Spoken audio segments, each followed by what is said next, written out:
Welcome to another how-to video from Bugspray.com.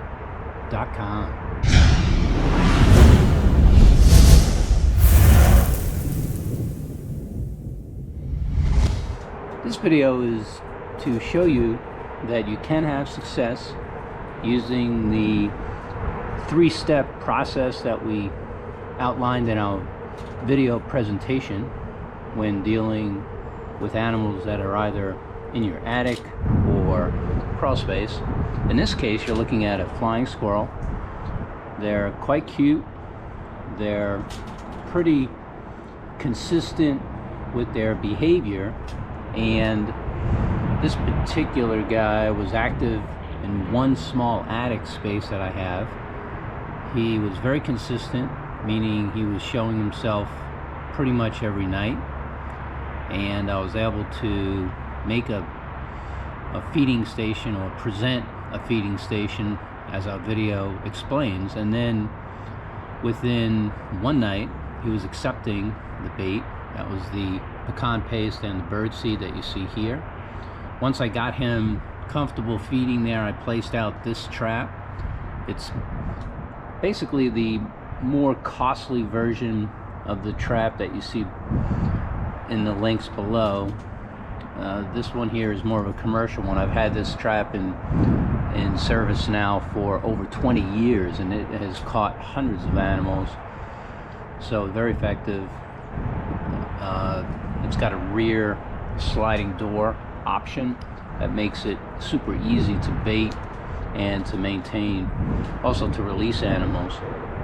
So in this case, we were hearing some sounds. I did my pre-baiting within a night, had acceptance, I set the trap, and then immediately within a couple of hours actually had this little guy caught.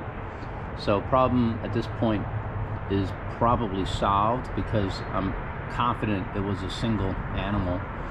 But I will reset the trap and leave it up there just to be sure. That's always a good process, or part of the process I should say, and we'll do so for at least 2 weeks before I get my sound repeller installed up there. Not sure what happened. I had my sound repeller installed, but for whatever reason it was not powered on. I don't know what had happened, but basically the power supply had come unplugged, and all along I thought it was up there working.